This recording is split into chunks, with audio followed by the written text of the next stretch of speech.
technology. I can't believe you've done as much as you have with only a phone.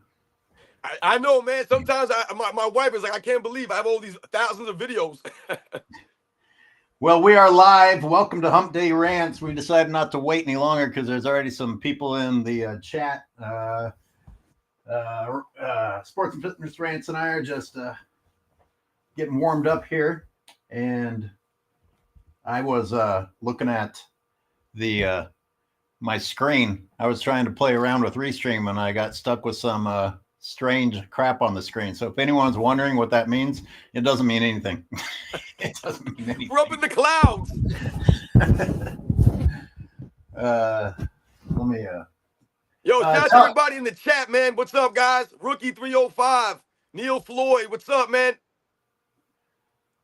Tell us about your big upcoming move. Yeah, so like I was telling my man AOH, everybody out there in the chat, man. Hopefully I'll be moving into my first house. Me and my wife just bought a house recently. We're very blessed, man. I'm very thankful. So hopefully I'll be able to have a little studio set up. I'm hoping to maybe get a laptop or something so I can have a show like my man AOH, like my man Michael Jordan fans are the best. Have some people call up, interact with you guys, man. So yeah, everything is going great right now, man. Like I said, shout out to everybody in the chat, man. Thank you. You know, your counter show to this one is you could have me come on to rant about your sports stuff.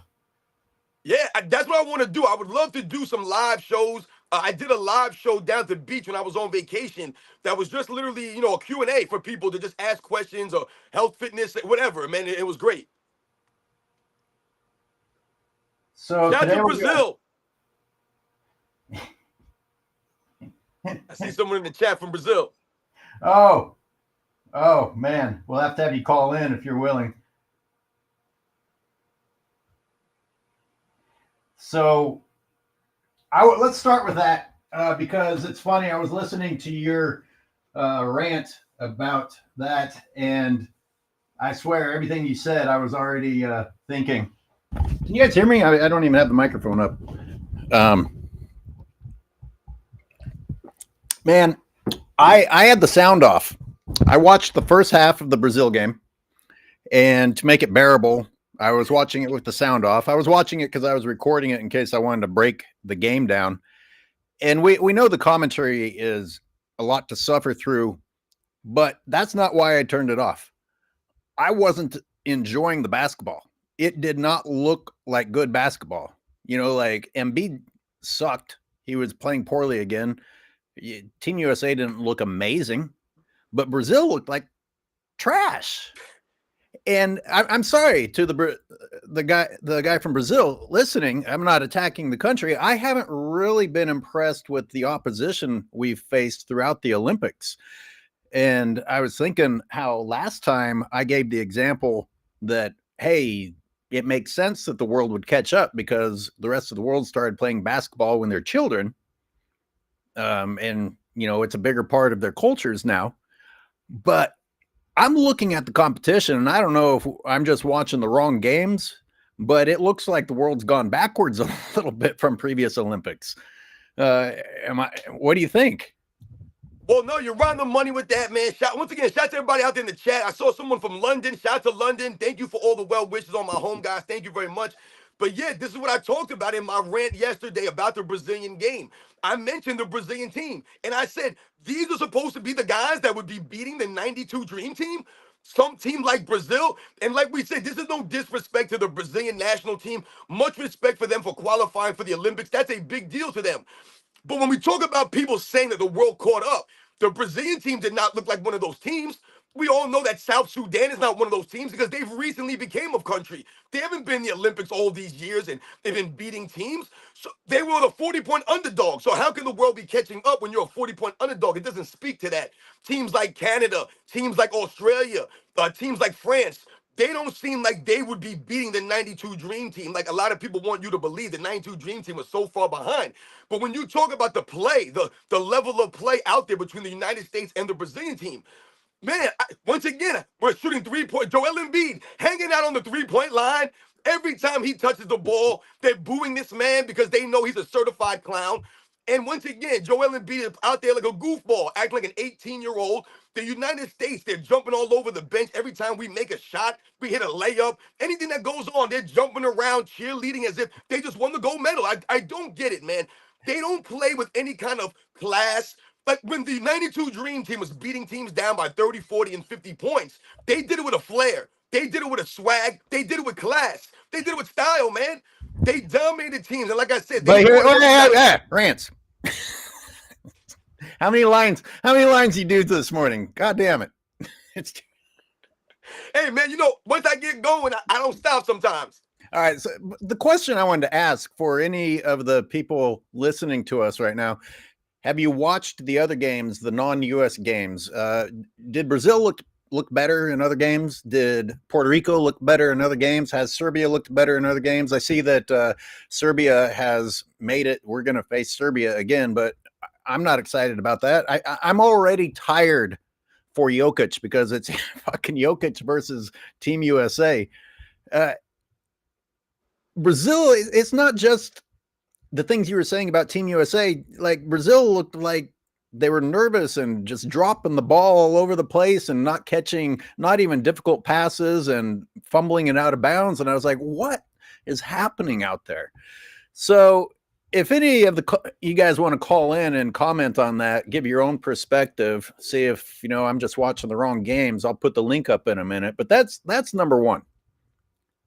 I didn't think the competition was very compelling. And we didn't even get to see the United States go against France, who was supposed to be one of the best teams for us to compete against. So, yeah, and why was that though? Once again, if you look at the brackets, if you look at the pool play for the United States, and I'm not knocking or saying anything is rigged, I'm not saying any of that stuff. But once again, it looks like the United States got lucky, so to speak, in the pool play and where they were at and other teams they had to play in the pool. They had an easier bracket. They allowed the other teams to beat up on themselves. So this definitely helps the United States. And to answer your question about the other teams and them playing against each other, I did not see any full games of other teams playing against us. I really couldn't answer that. It sounds like the Lakers in-season tournament bracket is who we got in the Olympics. That's exactly when I saw the pool play and I saw the brackets, how it was broken down, I immediately thought of the in-season tournament. Immediately. Because these are the kinds of things that we were talking about. And like I said, I'm not saying that anything is rigged or set up for the United States to win. But once again, when you look at the teams that they had to play in their pool, it's not the same as some of the other teams that had to go against each other. And this goes way beyond my dislike of LeBron James. I'm not getting to see good basketball. And it's 2024. I should be seeing better basketball from the opposition that we're facing in the Olympics, in my opinion. Well, once again, this was happening now. See, when we talk about the 92 Dream Team and when we talk about Michael Jordan and the Dream Team taking the game global, when you watch the 92 Dream Team play on the basketball court, that was the first time you watched those guys. You were able to see them and watch the game. You saw a balanced game. You saw a balanced game. You saw cohesion. You saw fundamentals. You saw teamwork. You saw camaraderie. You saw all of these things. This is once again why Chuck Daly never called a single timeout during the entire Olympics. There was no lollygagging for these guys, man. They were out there representing. So the game was great to watch because, like I said, they did it with a flair, with a style that this team doesn't have, that these players, they don't have that. The game that the United States has pushed into international play is what you're seeing out there. A lot more three-point shots, a lot of, like I said, bad dribbling, bad ball handling, bad fundamentals. This is what we're talking about.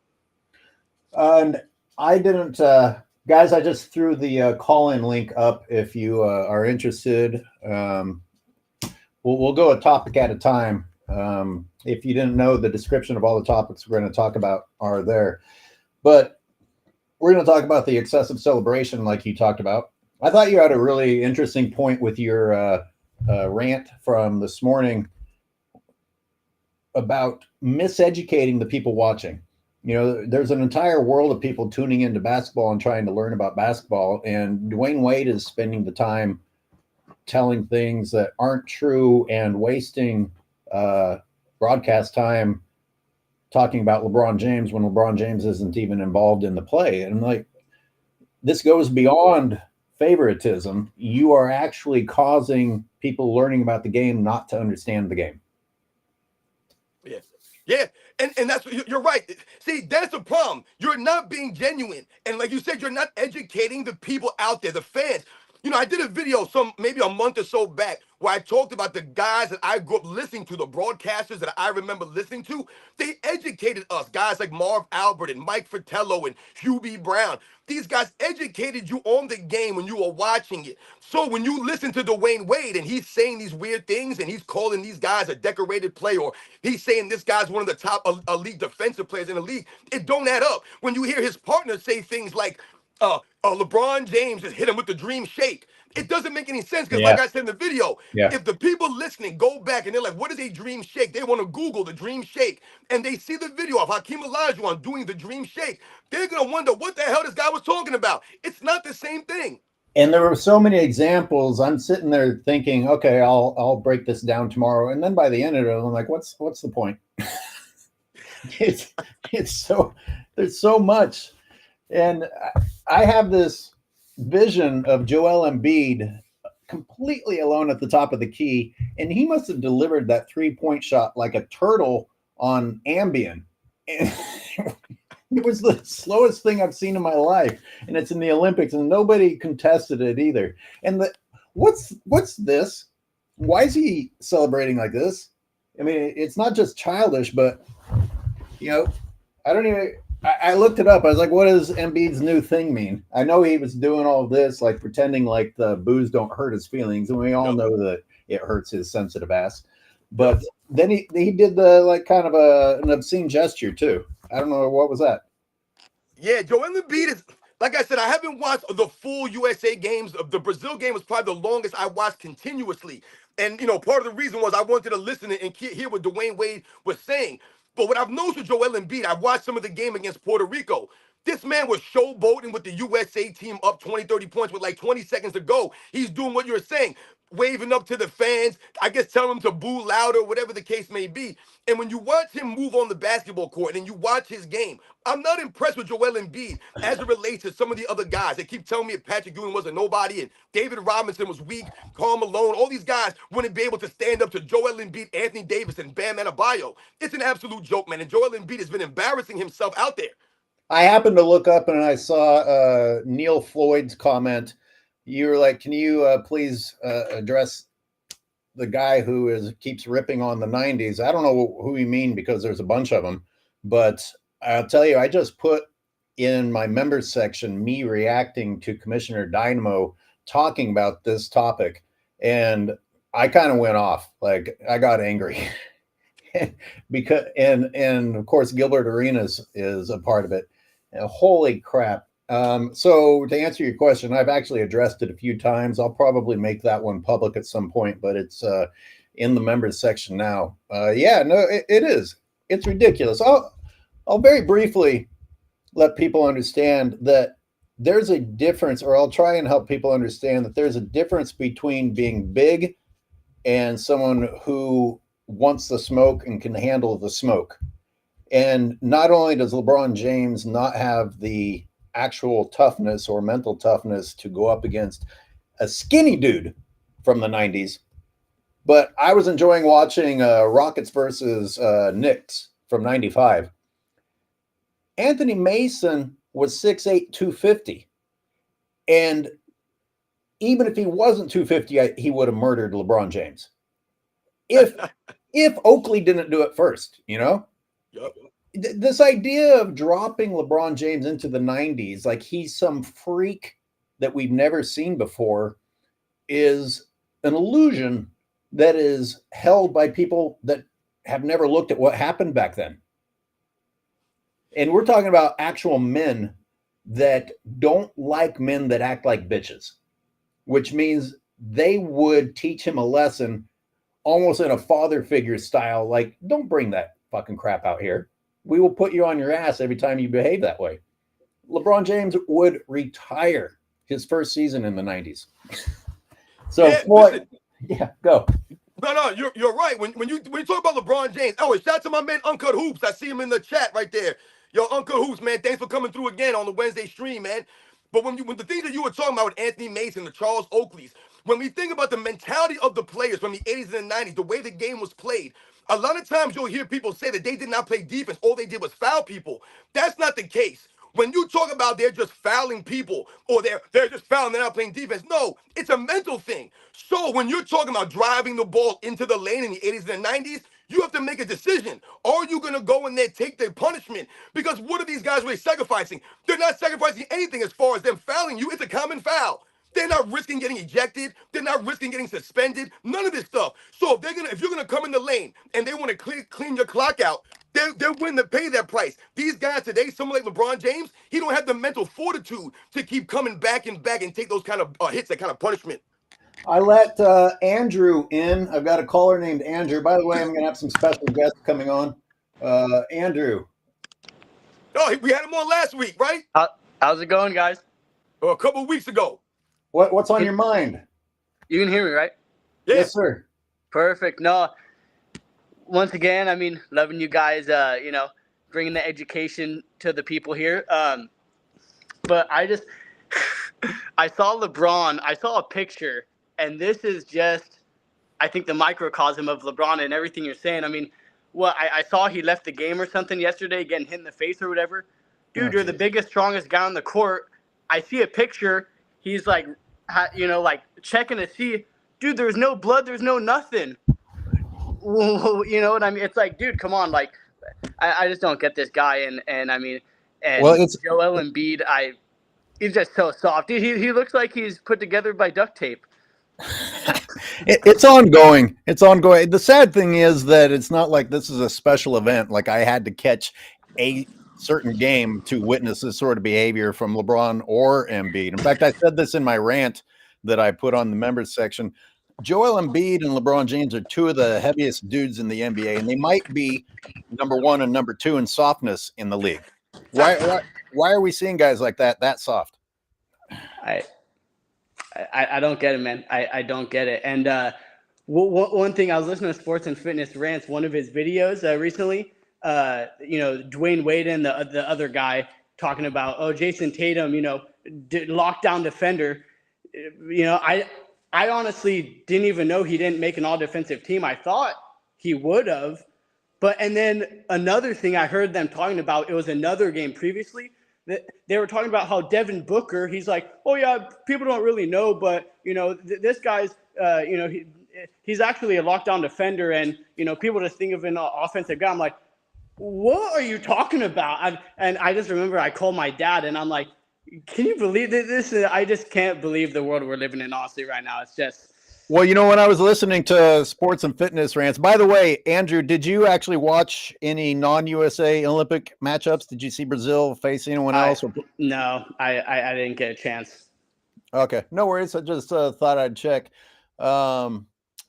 Let's see. Oh, the reason why you have these guys the way they are now, the LeBron Jameses, the Joel Embiids, it's like we said, it's the mentality, it's society now. These guys have adapted to this weak, soft society, and everyone's a victim now. Everyone's a victim. Everyone has an issue that they want you to feel sorry for them and all these things. And when you think about Joel Embiid, this is the same guy that once told us he was wrestling lions in Africa. This one goes, now he came out and said he was joking about that. We get that. But dude, there's no way in hell anyone's ever going to believe you were wrestling around with a Siamese cat in Africa. No one believes this stuff, man. Because once again, everything that you show us on the video footage doesn't back you up as being a tough guy. The thing you talk about with LeBron James, he'll be flexing on people out there. He wouldn't be doing that in the 80s and the 90s because, once again, he's soft mentally. Something else, when I was listening to your rant, I started thinking the advertisers have made their way into what the commentators are saying. There's the advertisements that are paid for by cars and whoever else is doing it. But I feel like the NBA players' agents have infiltrated what the commentators are going to say. It's almost like it was damage control. A lot of the things that they were saying were so untrue. It was almost like the players' agents came in and said, hey, say this about so-and-so. He didn't look very good. Maybe you could say this or that. Like saying that they were booing Embiid out of respect. Come on. Can you get any more absurd? And they were giving Tatum a bunch of compliments. It'd be interesting to get Uncut to call in here because I know that you like Tatum a lot, but Tatum has not looked particularly good the games that I've watched him, at least. which is pretty often. But I mean, when you think about Tatum, I mean, you're right.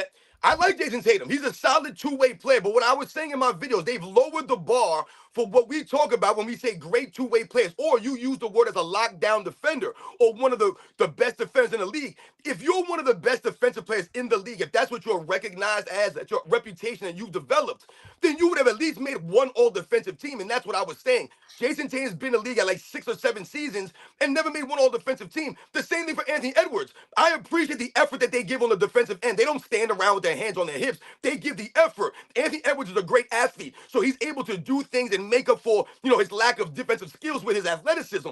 But once again, he himself has never made an all-defensive team. The great defensive players, the guys that you recognize as great two-way players, these guys are consistently on the all-defensive teams. When you think about Drew Holiday, who they never talk about, even though he's out there, he has, I believe, 6 all-defensive teams to his resume, more than anyone else on that team other than LeBron James. So these are the kinds of things we have to think about. Hey, let me run through the topics that we're going to go through today, or try to. Seems like we might spend a lot of time on this one. LeBron being compared to civil rights activists is offensive. I think this goes back to you ranting about Ali Yep. a week ago, and I still wanted to chime in on it. We seem to be living in an age of woulda, shoulda, coulda. People like Dwayne Wade saying, hey, if this hadn't happened, I would have achieved this. And, there's no limit to these things. So what's the point of even talking about those? But that's topic 2. Topic 3 is Team USA. Are you allowed to criticize your country's team and still be a patriot? The demise of Skip Bayless. If we have time, we're going to talk a little bit about the demise of Skip Bayless. And why can't LeBronites understand the difference between tough play and dirty play? Because they'll come at me or they'll come at you and be like, you guys can't have it both ways. First you say that we're soft, then you say that we're dirty. It's not the same thing. In fact, dirty play is what soft people do because they can't handle the real hard physical play. You resort to the dirty crap. Anyways, those are the topics. I'll put the link up on the screen again. We're taking callers all day long. You don't have to agree with us. I don't want to be like a Gilbert Arenas show or The Shop, because look, as much as I want to try and disagree with sports and fitness rants, it's like our brains are connected, so it's not going to happen very often. Just be civil. Don't be disrespectful. Sure as hell don't drop any slurs, and you can call in and tell us what you think. But be prepared to educate us. Don't just say some crap like LeBron is king. That's not an argument. That's not an argument. I keep waiting for these people to call up, man. Like I said, it's no problem having these people call up who don't agree with us or have different opinions or different views. But the one thing they must understand is that, once again, man, I come with the facts. And this is why a lot of times they can't dispute. I see this guy, Pedro Ramirez. Dude, click the link and call up. Stop typing in the chat. If you don't agree with what we're saying, then call up, man. The link is in there. AOH dropped it. Don't be afraid to call up, man. I want to talk about the Muhammad Ali thing real briefly. That's a complete embarrassment for people like that guy, Dan Le Batard, to call LeBron James the modern day Ali. Once again, you're lowering the bar for LeBron James. You're lowering down Muhammad Ali for LeBron James. It don't make any sense. It's absolutely disgusting. Got someone named Savion. Send them in. Savion. Savion. You guys probably seen me before, but I joined in I don't remember what the live was, but I joined in a Sunday live. Yeah, Okay. I've seen you before. Thank you. Yeah. I What's can't up? turn my camera on because I don't want to reveal my location. Okay. No problem. It's all good. Yeah. How y'all? Good. Do you got a comment on our topics today? Yeah. The LeBron fanboys. LeBron isn't the GOAT. He Okay. isn't. He's not even top 2, top 3, top 4, top 5, top 6, top 7, top 8, top 9, top 10 all time. That's right. Drop some specifics for us. All right, will do. LeBron and his whole antics of it's me, I. He don't make his teammates better. Like we know that he flops and he travels. I see all the stuff that they don't call that favors him. Driving to the rim, bullying him, offensive fouls and more. It's just, when is it going to stop? Because they keep letting him get away with tic-tac stuff, and then they don't call it on the other side. They favor LeBron too much. I appreciate you calling in, Savion. Yeah, it's frustrating. And he talked about the sideline a little bit, and you, of course, talked about that. Not only is the celebration after every play a little bit childish, but I gotta think that it's actually about themselves. If anyone has an opinion on that, when you're going through that extent of a celebration and being that overly dramatic, are you actually just excited about what your teammate did, or you're like, oh, the cameras are going to see what I'm doing, which then makes it about you, not about your team, not about the USA. Robin, go ahead.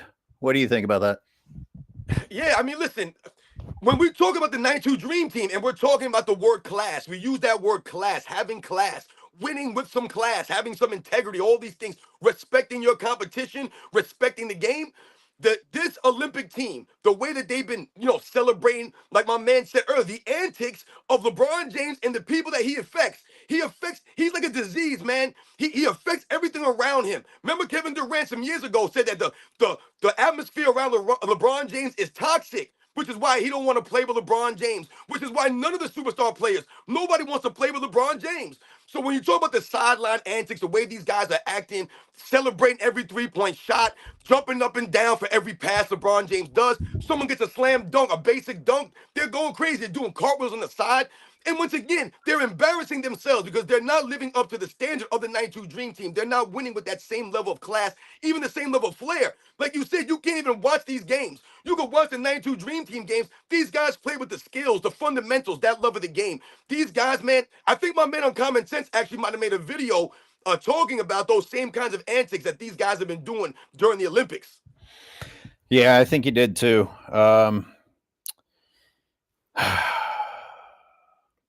I guess we'll get into the Ali thing. By the way, Phenomenal Fitness, if you ever are tuning in on this, I've tried to include you. I've tried to reach out to you because I think it was his channel was the first one that showed me pictures of the inside of LeBron James's school. And as if the museum he built about himself wasn't bad enough, his school is another tribute to himself. Just crap about himself all over the place. But the part I can't get out of my head is this mural of Dr. King, and right next to it is LeBron James's face. And I think LeBron James's face is even bigger than Dr. King's. What kind of a person thinks, yeah, I deserve to be there next to Dr. King? And not only did I deserve to be there next to Dr. King, I'll make my face even bigger. But there's something wrong with your brain. Even if LeBron James had done some great civil rights activism, to just decide, yeah, you know what, that sounds like a great painting. That sounds great. This is the delusional world that we're living in right now. When you talk about the murals, I immediately think about LeBron James going to LA and then vandalizing his mural. The first day it went up, they immediately vandalized his mural. If you relate that or you compare it to a Kobe Bryant, for example, who has hundreds of murals all across the world, none of which have been vandalized, this shows you the level of respect that LeBron James hasn't earned, that he's asking for. So when you talk about Martin Luther King and you have the audacity to put your face next to this man, a great person, an individual who impacted culture, society, the same way as, or the same kind of way as a Muhammad Ali, someone who stood for something. LeBron James doesn't stand for anything. How can he ever be compared to these guys? Like a Muhammad Ali who sacrificed his years of his career, gave up his championship, all the heat he took because he stood on principle, man. I'm so embarrassed by LeBron James, and for any of his fans, you guys are an embarrassment. Speam Engine has joined us, up? and I'm sure you'll have something to add on to this. And I was going through my brain, what are all the things that the LeBron fans are going to say to diminish Muhammad Ali in order to excuse LeBron James? You know, does anyone think that LeBron James wouldn't have dodged the draft? Like, people who are LeBron James fans aren't even familiar with the draft or the idea of involuntarily having to go to war to fight a war you don't believe in. And, you know, we could go down a whole wormhole talking about whether or not that war in particular, we shouldn't have even been there. But, you know, Muhammad Ali paid the consequences. It's not like he got off free from making that decision. He paid consequences for it. I'm guessing LeBron James would have found a way not to even pay consequences if he had dodged that draft. But Speen, you haven't gotten to talk. You want to jump in on that topic? Yeah, it's you couldn't have picked a better time, honestly. The LeBron being an activist thing drives me nuts, in the sense that you talk about Ali and what he gave up. You know, he went to jail instead of fighting a war he didn't want to fight. You know, I think most of us know the quote about, you know, nobody over there called him so and so.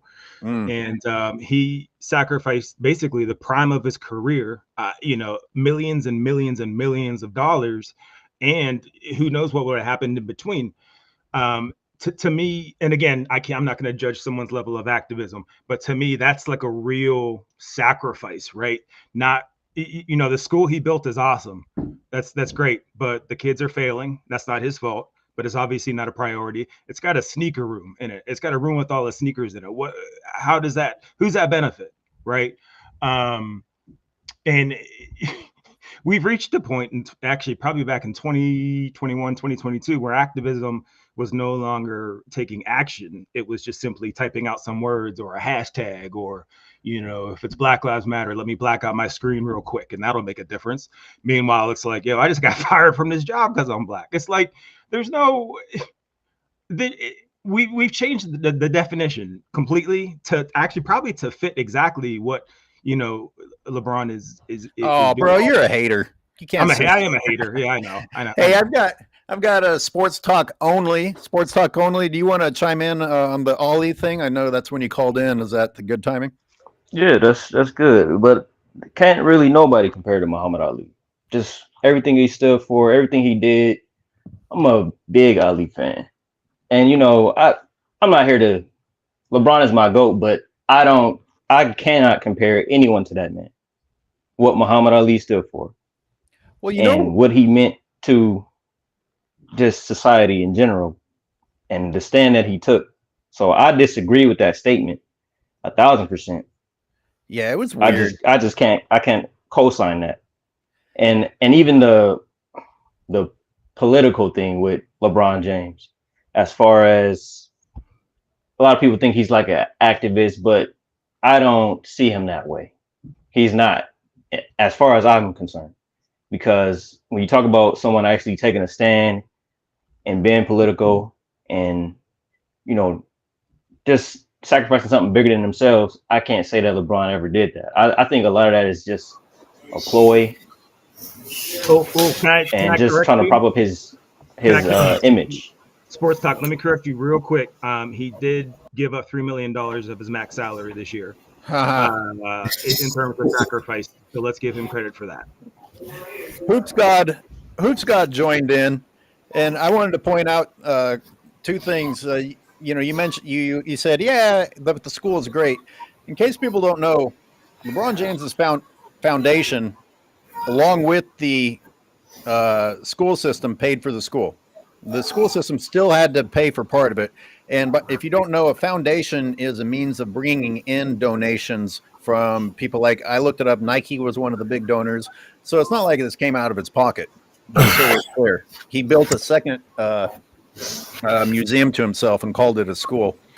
The other when I watched clips of Muhammad Ali, I would see a microphone get stuck in his face all of a sudden, and man, that guy just ripped it off. I mean, he could really spit out a little speech right there on the spot. He was so smart, especially for having his brain knocked around by fists. But LeBron James actually premeditates bringing in a book about another civil rights activist and doesn't have the decency to have at least memorized one line to try and throw off the media if they bother to call him out at all. You don't think Muhammad Ali would have at least read the book before talking about that? Scott, mute your mic, man. Oh, my fault. What up, man? Why didn't somebody press him? Because I remember that whole Malika Andrews interview. And, when he went on his little spiel about he's a good man, blah, blah, blah. Why didn't somebody press him about that?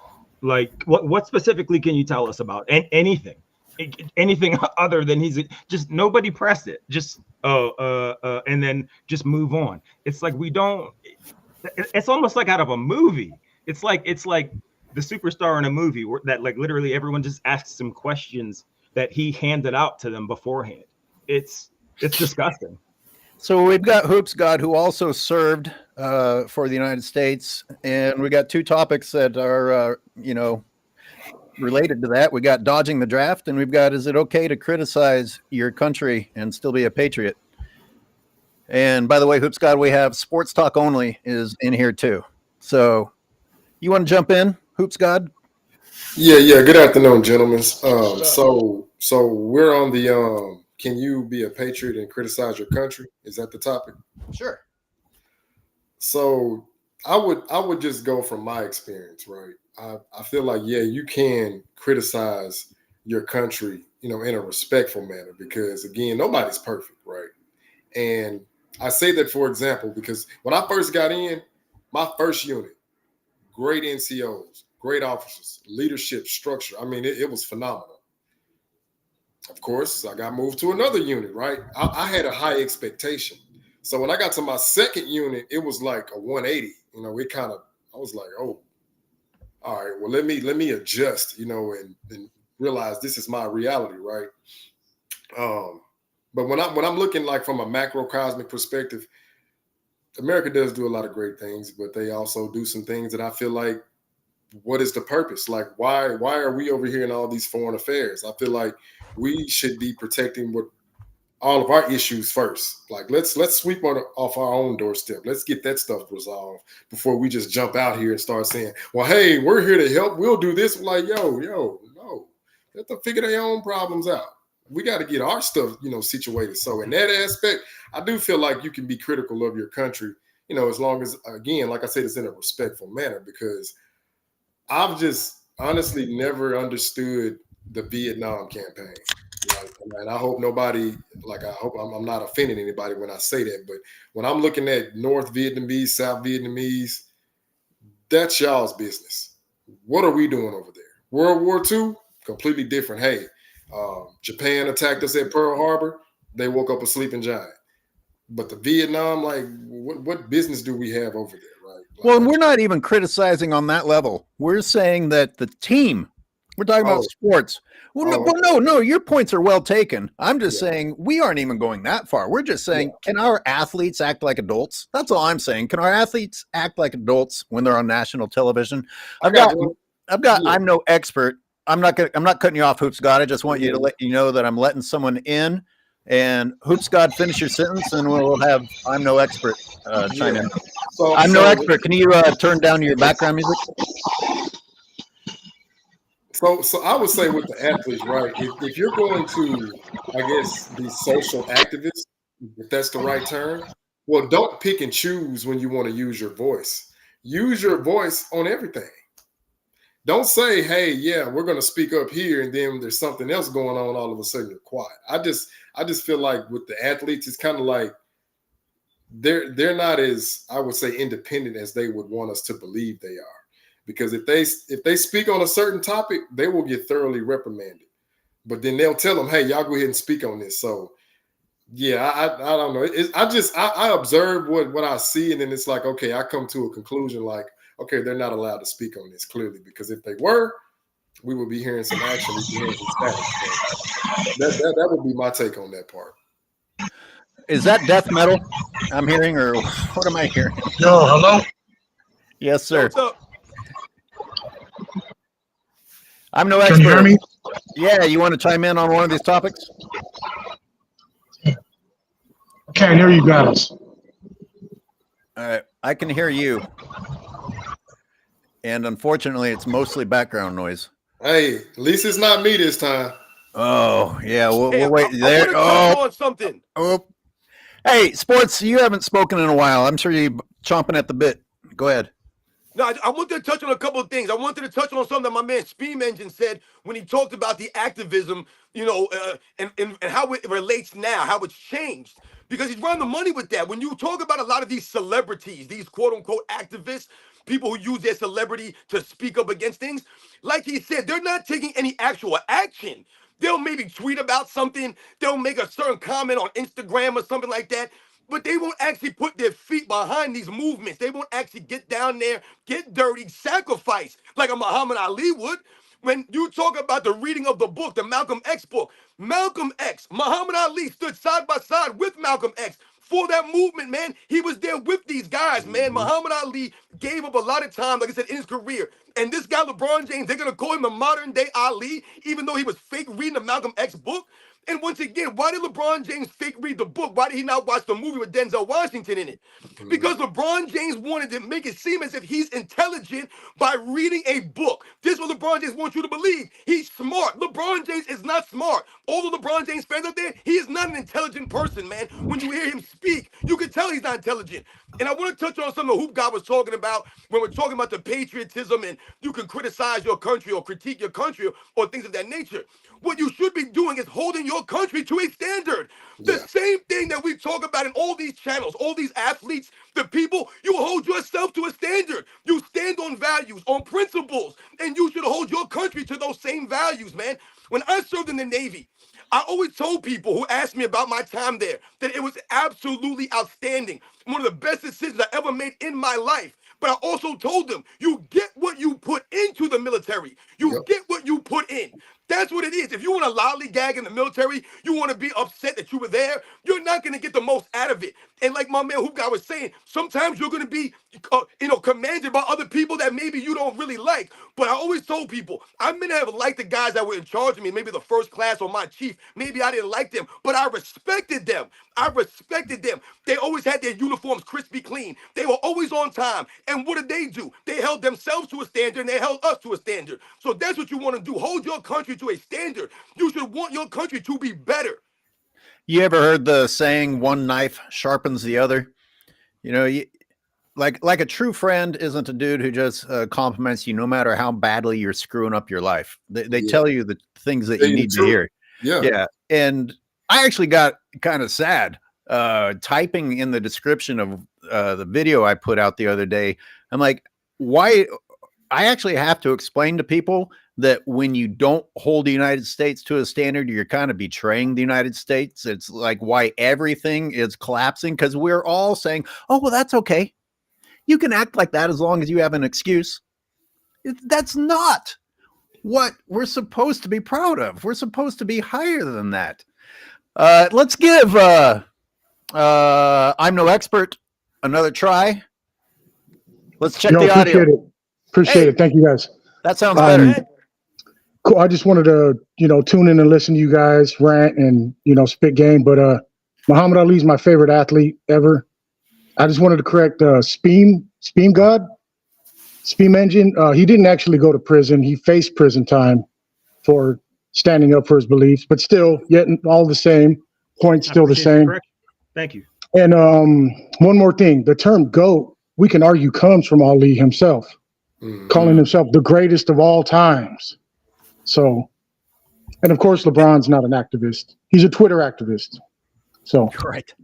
Yeah. And, I had a feeling that, I'm not saying you did this, but it came up anyway. I was like, I bet you a LeBron fan will criticize Ali for saying that he's the greatest. That was bravado. That was not him disrespecting all these generations of basketball players. We're talking about him saying, I'm better than all the competition here right now. Come and get me. And the thing is that when you're in a one-on-one sport and the only thing between you and failure is yourself, that's a little bit different. LeBron James runs out and finds other people to carry his ass and calls himself the GOAT. Completely. Right, and then scapegoat him after the fact. Oh my God! Right? So he's actually the scapegoat. That's what he is. Yeah, but nice. But it just one more thing as what you're speaking to, Ali would actually say that he thought Sugar Ray Robinson was the best or Joe Louis was the best. Guys that paved the way for him. So Anyways, that's all I want wanted to to say something say. about what you just said, though. Because when you talk about Muhammad Ali saying the greatest of all times, you're around the money with that. And what you guys are alluding to, it was a mindset for Muhammad Ali. He really believed he was the greatest of all times. You have to have that belief when you're a boxer. When you're Right, stepping in that ring, you have to believe that no one can beat you. But right. Muhammad Ali didn't need the validation from the people. He didn't need No, us to believe he was the greatest of all time. LeBron James needs the validation from everybody around him to agree right, with him because he don't believe it deep down like Muhammad Ali did. right. I want to. And Oh, go ahead. Go ahead. no, I was just going to say one more thing. And you had to sell sports differently in the 60s and 70s than you do in 2024, the 2000s. Like, we have complete access. There's so much more coverage. You know, I heard Colin Cowherd call LeBron James an American hero this morning. So, Son of a I bitch. mean, so you know what I mean? It's ridiculous. That's why I prefer to listen to you know, YouTubers like you guys than the lamestream media, because it makes me throw up in my own mouth listening to their fucking shit. It's ridiculous.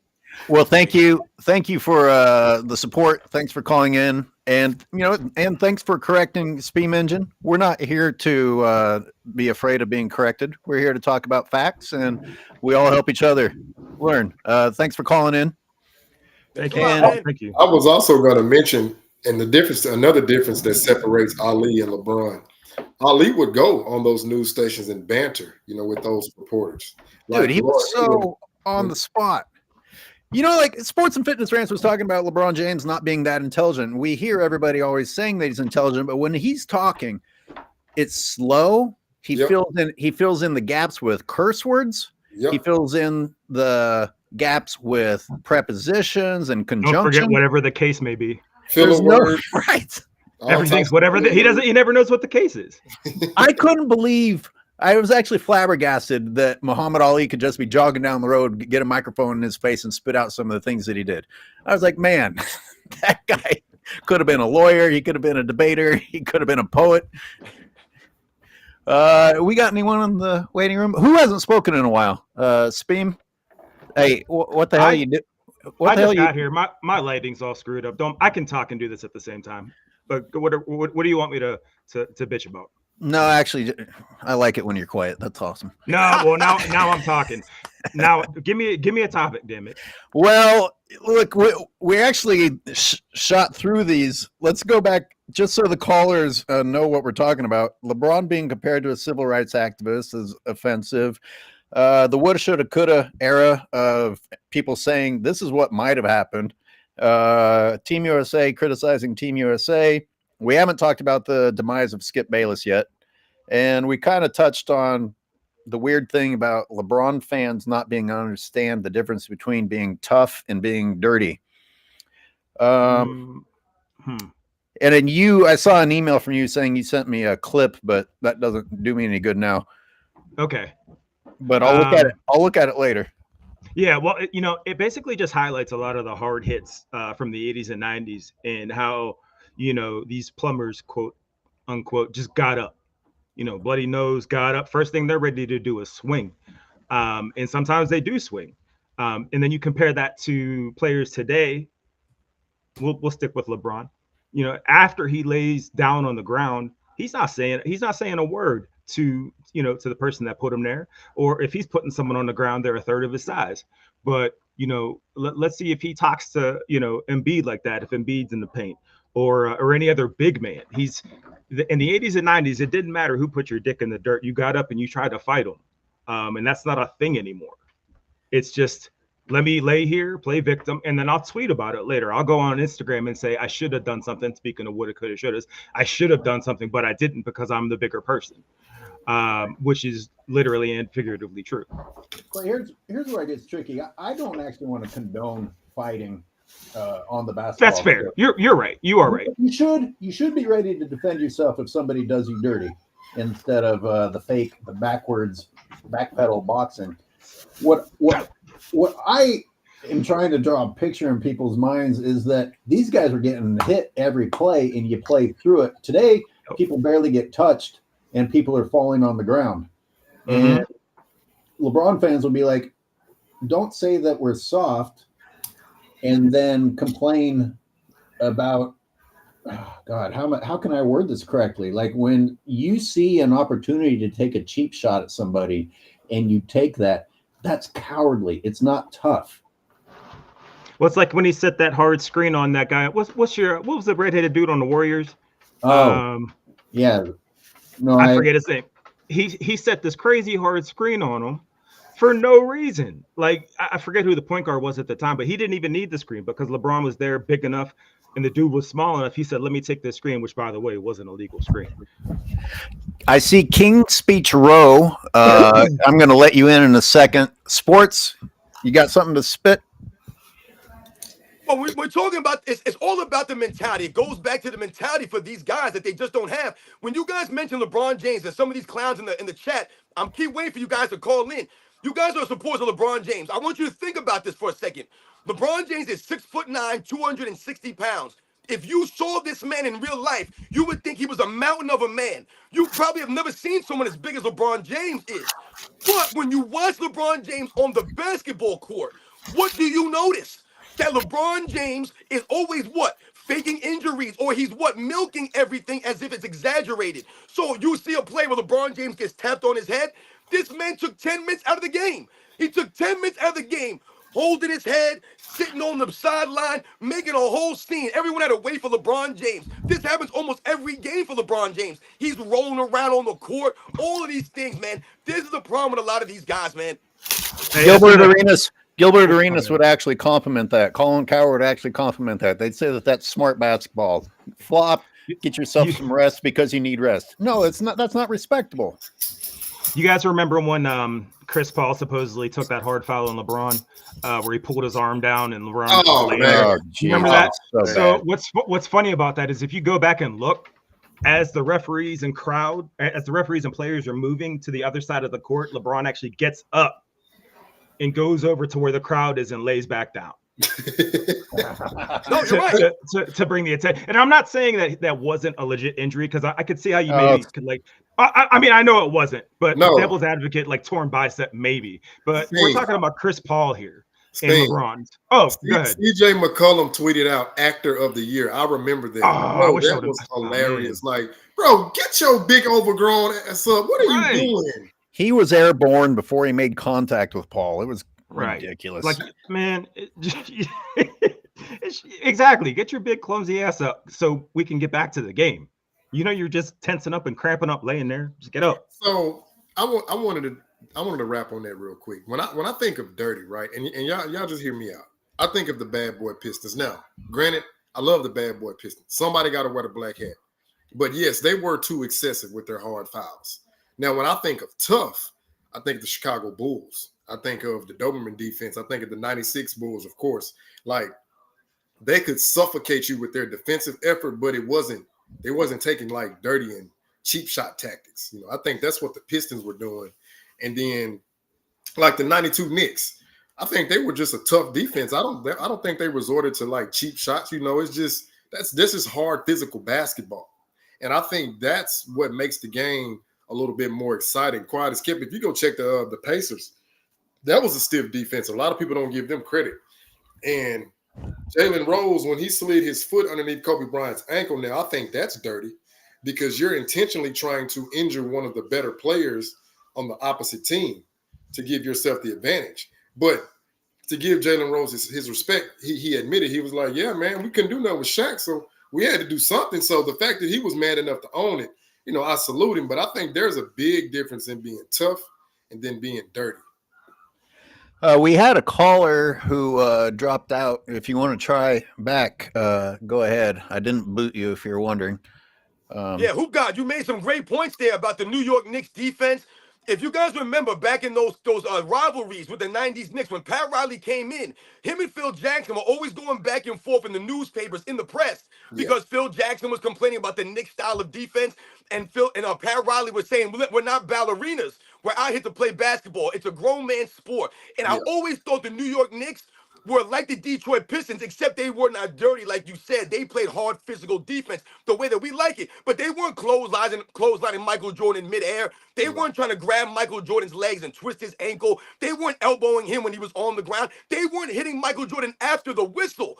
If you watch a lot of the old Detroit versus Chicago Bulls games, you'll notice that they're fouling these guys after the whistle. So if there's a foul call, the whistle blows, they'll throw it on the elbow. Dennis Rodman, Bill Laimbeer, even Isaiah Thomas, you'll see him doing a lot of these dirty tactics. The only guy that I respect on that team as far as not being a dirty player or taking cheap shots was Joe Dumars. He was the only guy that held on to his class, man, during all those battles. And that's why Michael Jordan always said that Joe Dumars was his hardest competition, man. And he respected Joe Dumars, the competitor, man. So you run the money when you talk about a lot of these defenses, even the Indiana Pacers. I remember Michael Jordan saying he hated playing against Indiana Pacers because every time he played a game against them, he left that game with scratches on his arm or bruises on his body. They would run Michael Jordan through screens because he was guarding Reggie Miller. So they would bump Michael Jordan and hit him in these screens to beat him up physically. And there were no fouls called, no crying from Michael Jordan, no flopping and flailing around on the floor, none of this stuff. Callers, thanks for your patience. King's Speech is back. Oh, geez. King's Speech literally hung up as I clicked on him. Nick, you are on instead of King Rowe. Hi, I don't know if you can hear me properly. I can. Perfect. I'm Nick. Nice to meet you all. Thanks for all the good work that you've been doing. I really do appreciate it. It's You're not welcome. just entertaining, it's very, very useful. And I would like to make a point that I feel is very important to differentiate. Obviously, you have the old heads on one side and the bronze sexuals on the other side. The new school of, James Harden is a GOAT and blah, blah, blah, blah. However, I think that the new school has a very misplaced frustration towards the old heads, that they think that everything is about LeBron James, which it really isn't. I mean, the guy is who he is. He is going to do what he's going to do. He has his own failures. He has his own successes. However, about 10, 15 years ago, there was such a change in the way that things are interpreted, and the standards have gone lower and lower and lower and lower to the point in which you have a 24-hour news media cycle that is shoving this guy down your throats and telling you that it's a shit sandwich, but it's extremely delicious, and you should not just eat it, but you should be happy to eat it and say, "Thank you, sir, please can I have some more?" That's the main frustration of the old heads, rather than LeBron James as a person. Hence why all of the arguments of he's a good father, he is an amazing person, he's donating to charity, really have no impact on the actual culturological difference between the standards of the old heads, the people who have seen real greatness, compared to whatever the hell is happening now. Honestly, I don't even know how to classify it. Yeah, Nick, I agree with what you're saying, but when does somebody take accountability and just say, I mean, there's one thing, God, look, the league decided that it was going to be LeBron, and 24-hour news cycle has decided that it's LeBron. Like, I didn't even have to hear sports and fitness ranting about how they were glazing him yet again in the Brazilian game, because when I had the game on mute, the camera kept going to LeBron James, even though he wasn't even playing, which means I know the commentators are telling me some more crap about LeBron James that doesn't need to be talked about right now. The thing is, LeBron James is eating it up, and you could say, hey, enough is enough. You could be a guy who does not call himself the GOAT. They made the path very desirable for someone who would actually be happy to feed his own ego. So, very much so. I completely agree with this. I wanted to make the point that people keep focusing. When I say people, I mean the supporters of this person. They keep focusing on who he is and what his accolades are, and that is, firstly, it's highly debatable. Well, it's not really a debate. to be fair. It's, he's proven that he is a massive compulsive failure over and over again on pretty much any standard that a normal person would have as a standard. However, the massive cause of discourse is a very big divide in mindset. People think that committing offensive fouls and not getting called for them is just superior ball handling. Breaking the rules of the game is superior ball handling. These players are just more crab skilled. dribbling. Yeah, it's absolute bullshit. And they can go and read it by themselves. This is not a random YouTube guy saying, "Oh, these are the rules. You youngsters don't know nothing." It's nothing like. You can go to the official site. You can read it for yourself. And the rules keep getting broken. And the most important part about the people who are supposed to inherit the torch now from LeBron James as the face of the league, they get constantly put down. People like Nikola Jokic get constantly put down just so that this guy could continue his legacy or whatever the fuck. I'm sorry. Nick, you're completely right. I gotta have you do some narrations too. He's got a narrator voice. Why we gotta be old heads though? Why can't we just be MJ fans? When did that happen? I didn't even fight it. I don't even care. Truth tellers, that's all. Just truth tellers. Right. No, which means hater. You can't call out something that's incorrect. Michael Jordan fans are the best is in the waiting room. I'll let you in. I'm going to take a minute and acknowledge the super chats. Thanos Snap Feminism is saying LeBron is the anti-goat. Nickname is courtesy of @the real mind crime. Thank you. Thank you, Thanos. Yeah, I thought about doing a reaction to a reaction. Mindcrime does a bunch of reaction videos.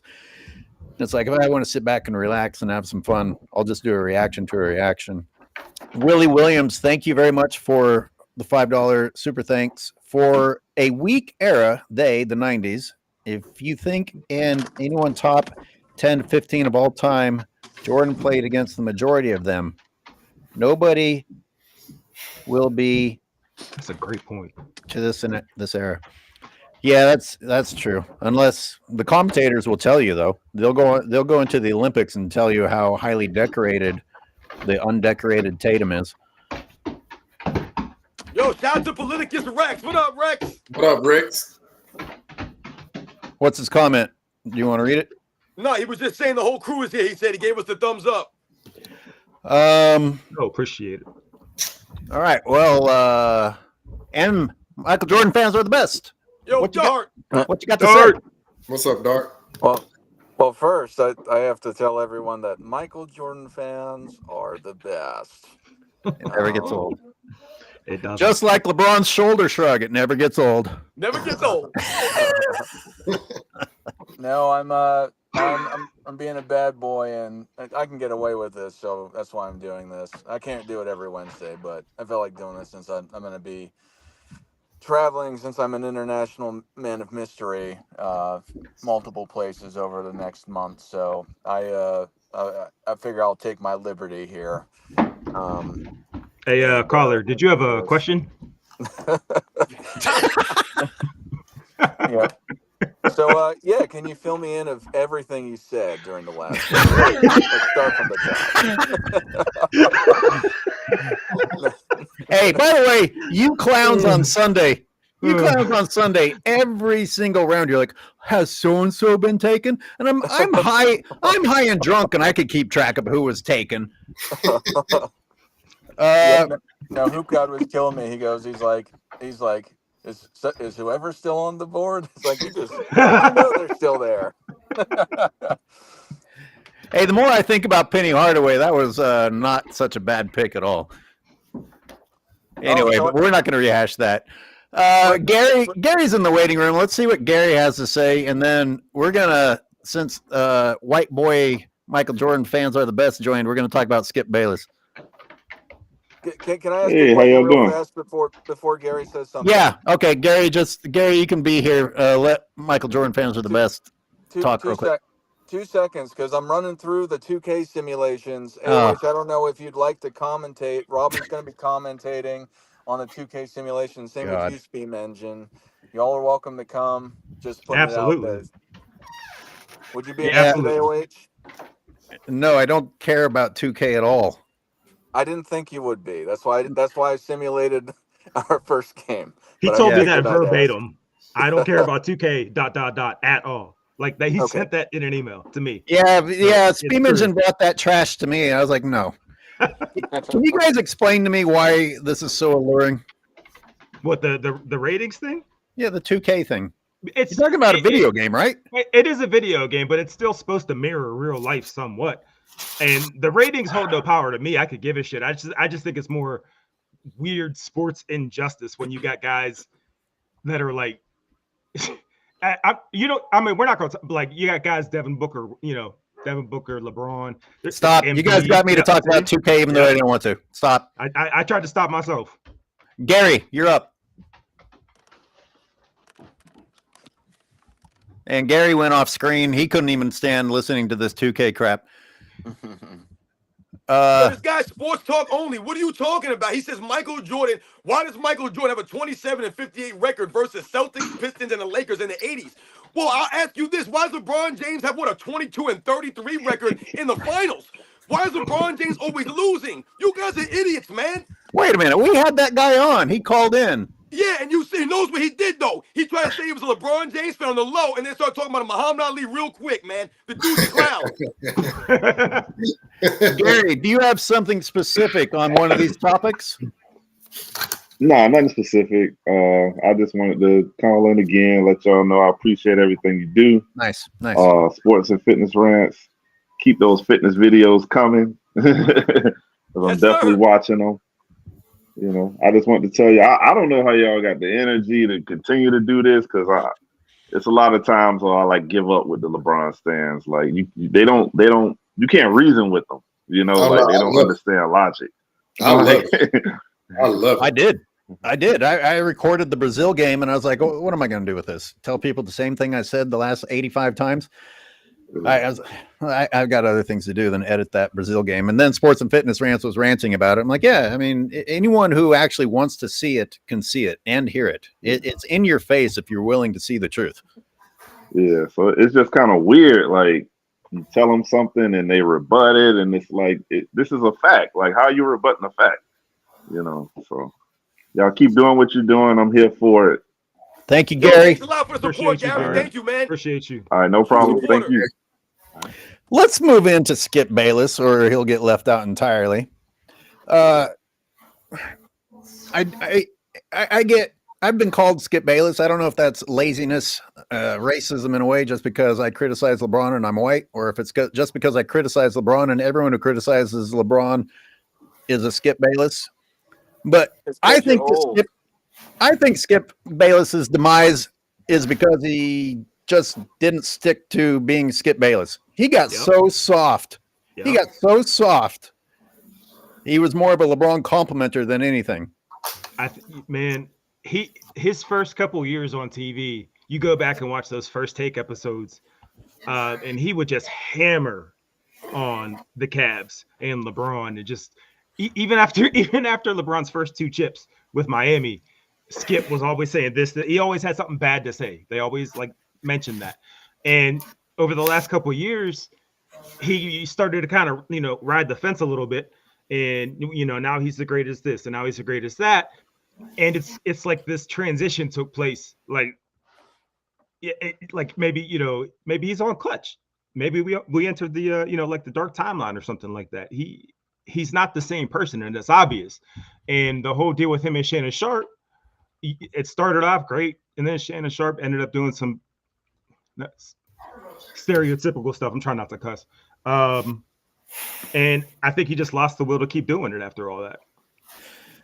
Does anyone have anything to say about this? Is anyone charged up about it? Anyone? Go ahead. Who got?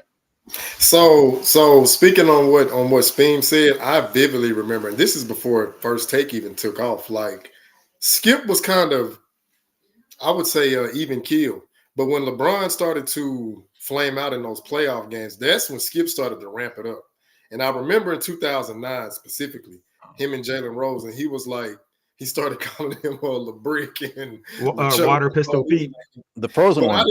But I didn't know that in 2010 when he lost to the Celtics, actually it was Cosgrove and the Real Mind Crime did a live stream on it. I didn't know LeBron James faked the elbow injury when he made the free throws in 2010. This was against Chicago. They were up by 4 points. He went on to subsequently shoot the next free throw left-handed. Now, the reason he done that is because he had to set up a what do you call it? A premeditated excuse. So when he lost to the Boston Celtics, he was dealing with an elbow. But I'm like, wait a minute. You weren't dealing with this elbow when you were dunking the ball. Now, all of a sudden, you got an elbow injury. So then I got to thinking, okay, I watched that post-game interview. Well, right after the game, the interview with it was Skip. I think it was what's his name, Rob Parker. And Skip said he has all the Batman physical tools, but he has the mentality and the intangibles of Robin. I was like, oh wow. He said LeBron James will not win a championship with that style of play. And I'm like, Skip was calling this out way back then. But then, like Spoon said, you fast forward to today or 2024, and all of a sudden, he started speaking so glowingly and waxing poetically. Like, Skip, are you doing this to save your career, or have you been compromised? Because something ain't adding up. But Skip, he should have just stayed who he was. I mean, don't try to jump ship now. You made your name by being critical. I mean, sometimes I guess if you want to say he went overboard, but hey, we needed somebody out there to tell the truth. And I've always said Skip was a necessary evil, a necessary truth teller, whatever category you want to put him in. He was necessary because everybody else, it was just full on glaze mode. Mike Lowry, I see you in the waiting room, but I'm going to let the panel talk about this a little bit before letting you in. Yeah, I wanted to say something about it. I wanted to say something about it too, since I usually, all right, Dart. when we have the panels, I'm usually moving everyone else around the talk. So I wanted the thing with Skip Bayless, man, is that I think he performed better in one-on-one situations. When he went and he lost Shannon Sharp, he started bringing 3 or 4 guys around where they'd gang up on him. Let alone he is getting older. He doesn't really have that fire or that zeal that he used to have. So I think him getting ganged up by a bunch of guys and trying to be more of a moderator nowadays really sunk the ratings of Undisputed versus him just trying to being the star. That's really, I think, what killed him in respect to everything that's gone on recently with Undisputed after Shannon Sharp left, is because he's not the same guy anymore. It's usually him being the star, coming at somebody with whatever he's saying, but he doesn't do that anymore. I think his career was screwed the second he told Shannon Sharp to put his glasses back on. Yeah. Or whatever that was when they were about to. Once that happened, I was like, yeah, Skip's done. There's no really coming back from that. Why I don't understand. What does that mean? Something that I don't understand? So I forget what the circumstance was. I believe a young football player was hurt, injured, or killed, something terrible, and they started getting into this whole Twitter battle. Came into the show, everything was supposed to be peaceful, and it got serious quick. And Skip's yelling at Shannon, put your glasses back on, because Shannon's taking his glasses off. And but what does that mean? Don't try to fight me. Sit back down. Like you're not gonna fight me on it. So Shannon Sharp implicated that he was ready to get violent, and Skip's the bad guy. No, this is words. They were. It was somehow Tom Brady became a part of the topic, and Skip was like, "Well, he's better than you," and Shannon was like, "I'm a 3-time." No, he said, "I'm a 3-time champion, Pro Bowler, some Hall of Famer," and he was like, "I never said I'm better than Tom Brady," and I think it was like some things got misconstrued, and it was already like tempers flaring anyway. But yeah, like when he took his glasses off, and he was going on his little rant. And Skip was like, well, just put your glasses back on, and if you're looking at it from a standpoint, it's kind of like, oh, damn, like he's being condescending, right? That's how you was. Right, DeMar Hamlin, but that's how you would interpret it. But it was just like, you could see the writings on the wall. Like eventually it was gonna come to that climactic conclusion. I hate to say it, but I think a lot of people saw that coming. Robin, you got something to say, or should I let a caller in? Yeah, I wanted to touch on a couple of things you guys said. Skip Bayless. I was watching Skip Bayless when he was on ESPN, and it was called Cold Pizza. That was Yeah. way back in the day, man. A lot of people don't even know about Cold Pizza. It was Right. Cold Pizza first. That was way before Stephen A. Smith or any of these other guys came on there. I was watching Skip Bayless, and this guy was legit because it wasn't just about LeBron James. It wasn't just about basketball. He talked about the Dallas Cowboys a lot. He was a huge Cowboys guy. He talked about a lot of things. But when you talk about the downfall of Skip Bayless, it has a lot to do with his age. Like you guys mentioned, you're getting older. You can't keep up with a lot of this stuff, man. Skip Bayless is in good shape for someone his age, but the man is old. And I've also talked about Skip Bayless losing his flair, losing that, that oomph when he's having these debates, and he's getting out-yelled by someone like me. He's being out-yelled by a Shannon Sharp, someone who's louder than him, who's more aggressive. And I don't know if you guys have heard about Chris Carter's comments recently about his time with Skip Bayless. And he essentially said that Skip Bayless was one of those guys where he would talk down to these professional athletes as if he knew more than them or all these kinds of things. And Chris Carter said that he told him off the air, if you ever disrespect me like that again, I'm going to punch you in your nose. I'm going to break your face, he said. So when you talk about Skip Bayless and the downfall of Skip Bayless, man, it was one of those things where he was on TV too long. And he, like I said, he just kind of lost his steam a little bit. I mean, over the last, 5 or 6 years, sometimes when I listen to Skip Bayless talk, it's like he can't even defend Michael Jordan the right way against someone that's not. It's so easy to debate these LeBron James fans, but Skip Bayless, he couldn't do it. I mean, I'm looking at this guy's sports talk. He's still chatting in the comment section, not saying anything. He hasn't said one educational thing yet. He's talking about Michael Jordan being swept in the 80s. Michael Jordan never got swept in a 4-game series, a 7-game series, my man. And you're talking about Michael Jordan being swept in the 80s when he was in his first couple of years in the league. How many times has LeBron James been swept in his prime, in the peak of his careers? So you sound stupid, man. All right. I'm going to real quick, AOH. I'm going to let Mike Lowry in, but three other things about Skip Bayless. When you have Keyshawn Johnson, who doesn't do a single second of prep for the show as a co-host, you're not helping your cause. He don't even tuck his shirt in. Every time that Skip Bayless actually brought some facts and Shannon Sharp raised his voice, Skip just cowered away. So you couldn't even have a debate because one guy would just get angrier and the other one would have to shut up. And his current hosts don't even say anything intelligent enough to keep you watching. But Mike Lowry, I'm finally letting you in. Thanks for your patience. Hey, thanks, guys. Thanks for having me on once again. I appreciate everything you guys do, man. The live stream with the 2K draft was very interesting. I was at work the whole time, man. Y'all kept me entertained the whole time. It was pretty lit. You set it off AOH with the first pick, man. With the Penny Hardaway pick, bro. You started the madness with that. So keep up the good work on the drafting, man. Keep Hey man, I was just having fun. I'd been having a tough day. YouTube was blocking everything. I just needed to hang out with my boys here and have a little fun. Man, you gotta have fun with the draft, man. You gotta have fun. But I have two quick points, guys. I do want to talk about the Skip Bayless I guess firing, but mainly I want to talk about I just want to make this one quick point about LeBron James and I guess his I wouldn't say it's like a cult following, it's like a cult following. I get into it with a lot of my friends that are around my age, a little bit younger, like 30s, and we get into it about LeBron.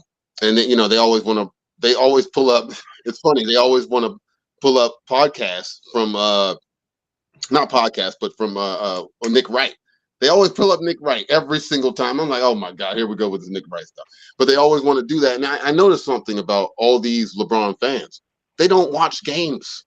Mm-hmm. If you guys notice, they don't watch whole games. I'm a Wizard fan, so I'm a struggling basketball fan. It's hard for me to watch Wizard games. I go to the game sometimes, it's hard. But I stick with my team. I know real basketball, so it's hard for me to watch Jordan Poole do what he does out there. It's very difficult, but I'm a Wizard fan. I understand the game. I can tell they don't watch games because if they did, they would understand what LeBron does. But they don't watch games; they watch highlights. And what highlights, you see the shoulder shrug, you see him dunking, he might get a steal or some fluky crap. He does it like 4 times a game, not like Jordan. Jordan used to pluck people. transition, and finish. It was one whole take. Now with the LeBron thing, they kind of like Jordan Reeves will get the steal, and then he'll kind of push it up court, and then the camera will move to LeBron grabbing the ball and then finishing and then doing the shoulder shrug. And that's what they see. They're like, oh, he's the greatest. Look at him. He's running down the court like a Giselle big ass dude finishing, but they don't watch the whole game. They don't see that he has 6 to 8 turnovers. They don't see that he's literally grabbing the rebound out of his own teammates' hands. What I hoop, I'm 40 years old, y'all. I still hoop on the court. Anybody over 6 foot does not mess with LeBron James. I'm telling you that right now. Anybody over 6 foot that plays basketball, I'm telling you, if somebody tried to grab the rebound out my hand as I'm rebounding on the court, I'm telling you, we might fight. He on my team. I'm like, what are you doing? Are you smoking something? You're never gonna be on my team again. Because I'm not just grabbing the rebound. I'm one of those like dudes that rebound in transition. So I'm grabbing the rebound. I'm looking down court to transition to a better play. So it's like guys trying to grab the rebound on my hand. I can't do that. You know what I'm saying? Yeah. So it matters everything. That's just my little point. I just want to get that off my chest, y'all. Anybody over 6 foot is not a LeBron James fan. I'm telling you that now. Bro, second thing. I am not a LeBron James fan. I'm 6'3", 6 foot. And I'm 6 foot even. I've never liked his style of play. Never. You're dead on. I'm 6'1". That's crazy. Nobody. I'm telling you. Anybody over 6 foot, they're going to be like, what? They're going to look at you crazy. The shorter guys, though, F you guys. The shorter dudes, they love LeBron. Sorry, sports. Sorry, sports. That's why Sports and Fitness yell so much. I'm sure you got some hops. You can get up there. So you can get up there. So it's cool. You athletic dude. So I'm sure you can get out there. You can box out. You know what to do. What's point number 2, Larry? Yeah, I'm sorry about that, guys. Point number 2 is the Skip Bayless thing, right? I feel like his downfall, if people remember when Jenny Tapp was on the show, right? And he was talking about, I think he was talking about Jamarcus Russell or somebody was talking about that was overweight. And he started throwing the fat stuff out there. And when he threw that fat stuff out to Jenny Tapp, checked them live on TV. I was like, oh, I love Jenny. She checked them live on TV about like the fat shaming.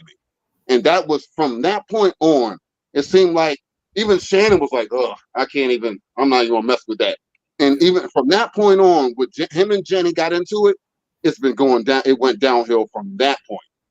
It wasn't necessarily when he's like, take your glasses off and try to disrespect Shannon on air. It was when he did that. That was Mike McCarthy. That was Mike McCarthy he disrespected. Yeah, it was Mike McCarthy. Right. And he did that fat shaming, and that was the beginning of the end. I saw the writing on the wall when Jenny left the show shortly after that and went straight into college football. So she was disturbed by that. So I knew when he disturbed her and he with the fat shaming, it was all downhill from there. So Skip Bayless has made a career out of pissing off athletes, and this is what you get from that. Do you agree that there's a racial component to it as well? Because I remember when he would go back and forth with the 2 Live Stews, and that's like when the whole kind of just like race baiting thing started. Do you agree that there's like a racial component to it as well? The whole master slave situation. Nah, he's attacked everybody. He called John Aikman gay. He was throwing that around when John Aikman was playing during his like heyday. He was throwing around the fact that John Aikman was gay. Troy Aikman was gay. He's kind of attacked everybody. He's just glazed a bunch of guys, Brady's and the Tebows, but he's kind of attacked all, That's fair. Athletes, black or white. He kind of just plays the game, the cards he's dealt, so to speak. He might come off as racist at times, but I honestly believe. Oh, I don't think he is at all. I don't think he's racist at all. I think the perception of him yelling at Shannon Sharpe on national television pissed off a ton of African American people, and they started at the top. I really do think that was a piece of it. Mike Lowry, thank you so much for your support and for calling in. Sports and Fitness Rants, you want to chime in on the obesity problem with? I don't want to get into that. This ain't the venue for that. I have a whole separate part of my channel that I do. But I can't believe how many weird LeBron James people we have in the chat right now. No. Why don't you guys call the link? Call the link up. Stop talking in the comment section. You guys are saying that I'm on steroids, but you got nothing to say about LeBron James? You guys, once again, you guys don't understand me, man, and understand my lifestyle. You guys are out there making excuses for yourself. This guy's sports talk is hogging all of the limelight down here in the chat. This guy's just typing. Your fingers got to be hurting, my man. Why don't you do us all a favor? Put your face on camera, make a video, and explain everything those nonsense you're talking about. This dude is talking all kinds of nonsense out there. And then we got basketball GOAT back again, because any channel that has GOAT in it, you know it's a LeBron James channel. These guys are clowns. They're so unoriginal. Every channel is GOAT James or GOAT this or the kingdom of that. You guys are a bunch of jokes, man. You guys have no originality, just like LeBron James. You guys have no creativity, just like LeBron James. You guys are soft, just like LeBron James, man. You guys have no balls, man, just like LeBron James. If only steroids would make you taller too, huh? Crazy, man. Crazy. These guys are upset they can't do what I do at 43 years old, man. These guys are probably 18, 19 years old, and that's why they don't want to put themselves on camera, because they're embarrassed with how they look, man. So they're going to tell me that I'm on steroids because they don't understand how someone of my age could do the things that I'm doing on video that I've been doing for all these years of my life. It's an absolute joke. Once again, they're making excuses like LeBron James does. They play the victim like LeBron James. With Lerv? Yes, sir. You're on. Which topic you want to talk about? The one that you're on right now with the Skip Bayless. I called him before, but I was listening to you talk about Bayless, and my take on Bayless is I don't think he was ever a LeBron hater or a Jordan lover per se. He knows, or he knew back then, even in the Cold Pizza days, it was going to get him a lot of views to go against the King or whatever. And I think he played on that, and it's kind of fading out now. Now he wants to try to give LeBron his flowers right at the end, and he's kind of coming off double-minded. He's kind of I don't think he was ever a LeBron hater. I think he was what you call a controlled opposition the whole time. Well, listen, after what we saw in the 2011 finals, how could somebody not go off on that? I mean, that was the worst performance we've ever seen from a pro athlete. If nobody said anything, that would have been even weirder than the fact that Skip Bayless called it out. I mean, what was he supposed to do? Compliment it? It was ridiculous. They've got to do that, but he's got to be there. Somebody like him is the face of it, but I think somebody like that has to be there because it can't look too obvious that the whole tide is going with LeBron and has been for, as you know, for a long time.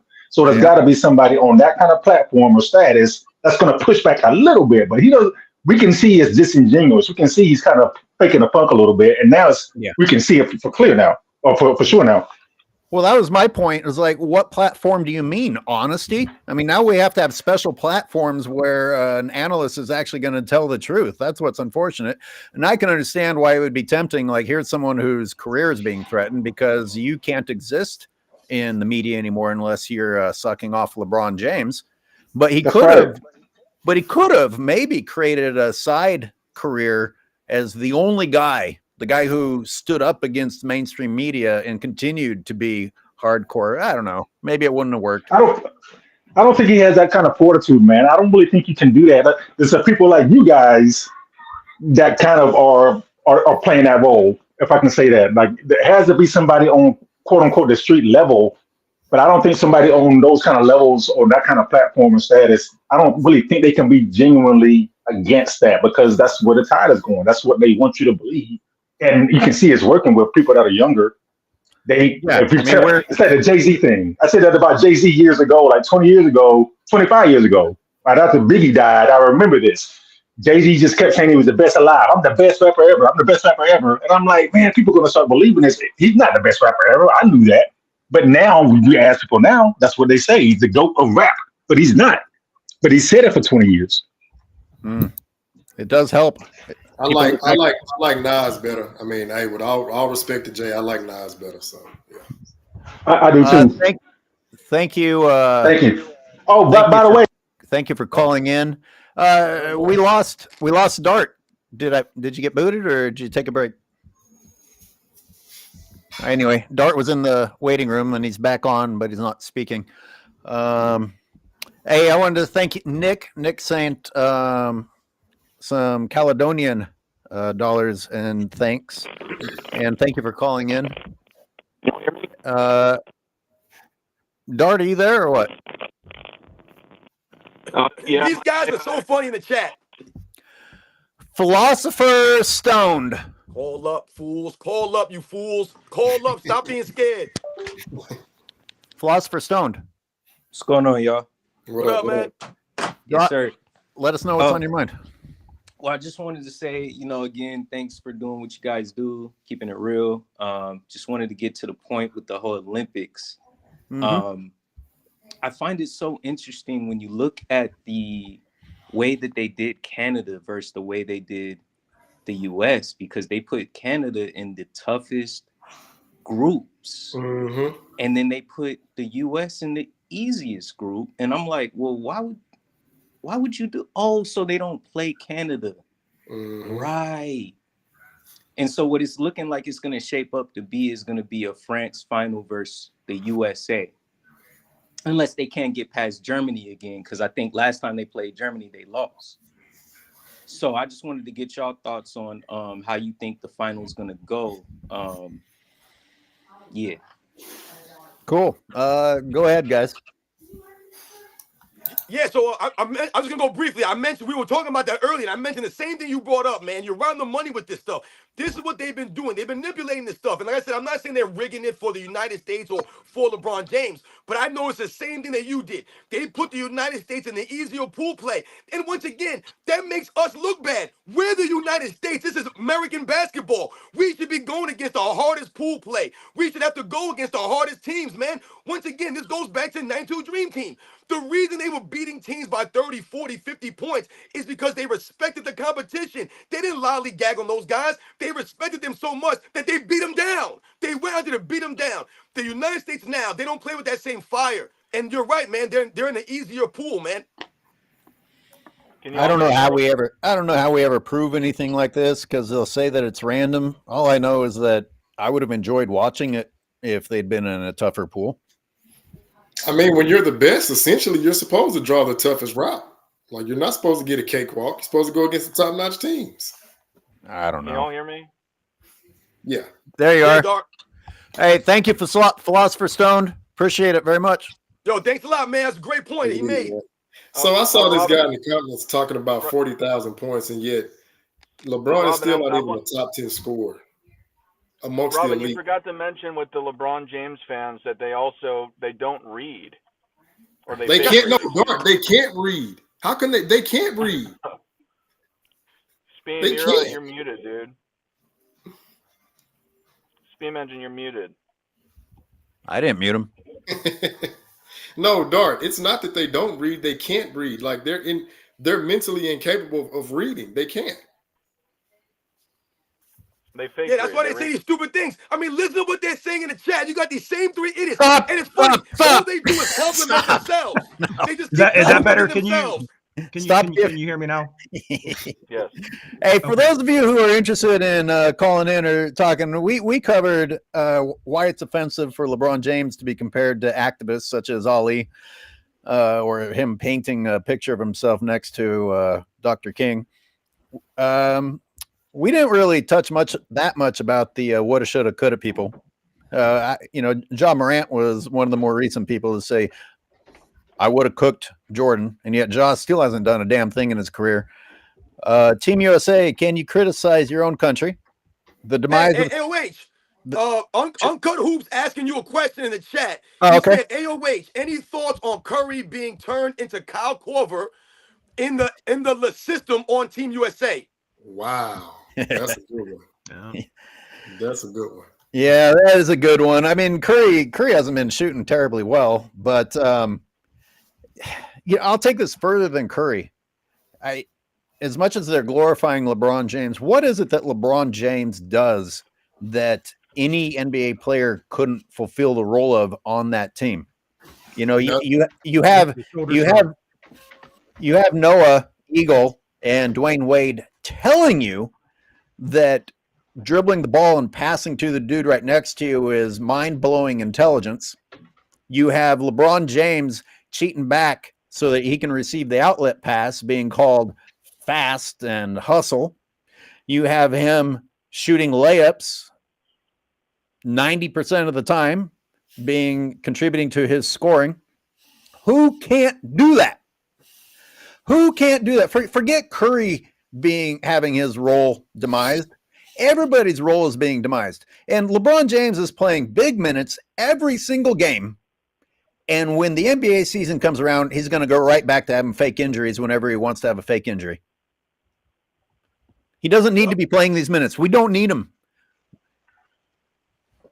See, this is what I was talking about during the regular season.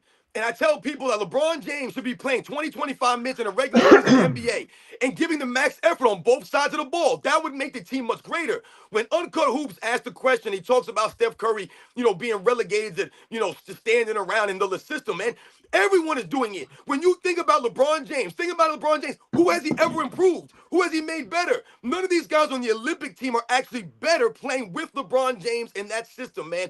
These guys don't know anything, man. So, Uncut Hoops, man, you're right about that. None of these guys have looked great. Like, you would think, if you think about the 92 Dream Team, all of those guys look great playing together. The camaraderie, the way they pass the ball around, Magic, Bird, Stockton, Jordan, Clyde Drexler, David Robinson, Karl Malone, Charles Barkley, all these guys were showing their skills. What do you see with this team, man? None of these, they look discombobulated half the time. Yeah, exactly. Standing on the three-point line, he don't know what the hell to do. You got Steph Curry not knowing what to do. Thank God they don't put Kevin Durant and LeBron James at the same time most of the time. They don't start Kevin Durant because he wouldn't know what to do. Think about this. Most of us are disappointed watching these NBA stars and we're like, aren't these guys better than this? If LeBron James made teammates better, we should be saying, oh my God, I didn't know he could do this. We should be seeing sides of players that we didn't even know existed because he's bringing it out in them. Instead, we're like, now everybody's just blah, blah. AOH, you're forgetting he's made one player better.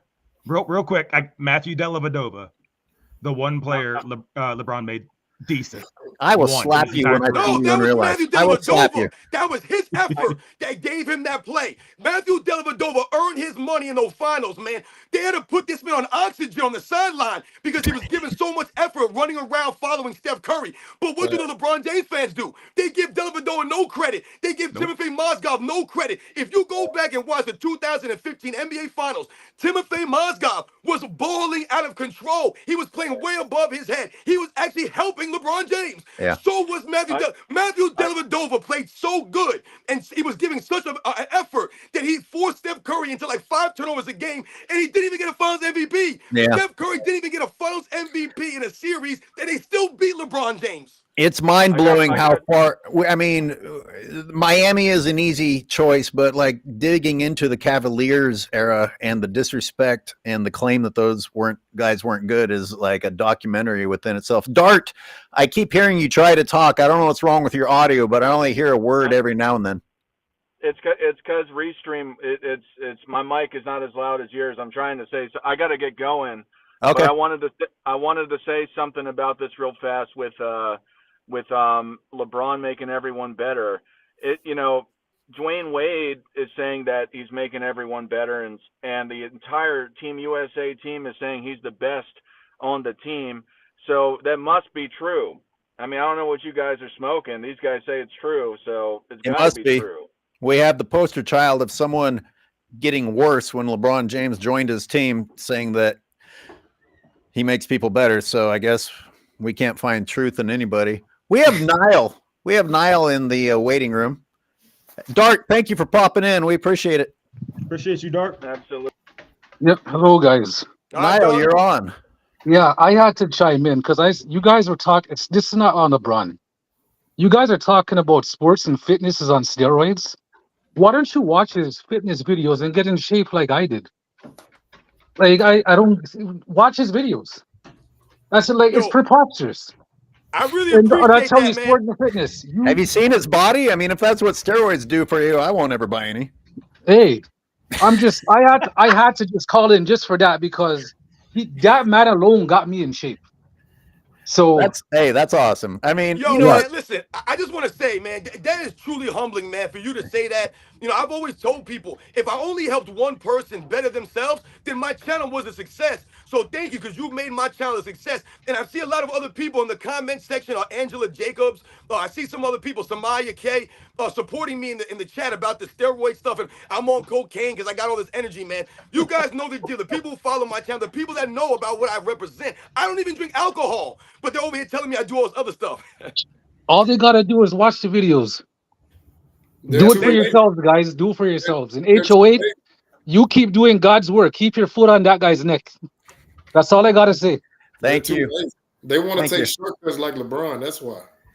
Hey, you know what? We spend time talking about basketball because people enjoy talking about basketball. But Robin, if you're changing people's lives health-wise, then you're doing the real work on YouTube. That's real value. Absolutely. Yeah, man. I appreciate that AOH. Like I said, it means a lot, man. I'm very humbled by that guy coming on here, man. Damn, like I said, I don't even know what to say right now. I'm feeling like, you know, a certain way about that, you know, the way he said that, you know, I helped him to be better. You know, thank you. It's crazy because that's when my channel originally started, as me doing these short 60-second shorts of me just yelling in my garage or yelling outside and just, you know, trying to help people to get out there and get moving, man. So like I said, it means a lot. Now you shout for hours on cocaine and steroids. It's amazing. That's right. Dart the Common. Dart the Common, you have been brought in. Do you have a specific comment about a specific topic? No, I just have 2 questions for you guys, if that's okay. One's rather short. Okay. So my first question is do any of you have a hard time rooting for the United States in the Olympics, knowing that LeBron James is on that team and he's going to get all the credit despite everybody else on that team? I think you know the answer. No, listen, I'm rooting for the United States. I've always told everybody, man, I root for my country, man.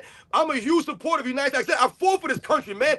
Once again, is it a perfect country? Absolutely not. But this is home, man. There's no place I'd rather be. So I'm rooting for you. I watch the Olympics. I know a lot of people are not into the Olympics and things like that. I watch the Olympics. I watch almost any event that's on, and I root for the United States. I don't care if LeBron James wins a gold medal. It means nothing. I'm rooting for the USA, man. I hope they win. Do you want the United States to win because of the referees, though?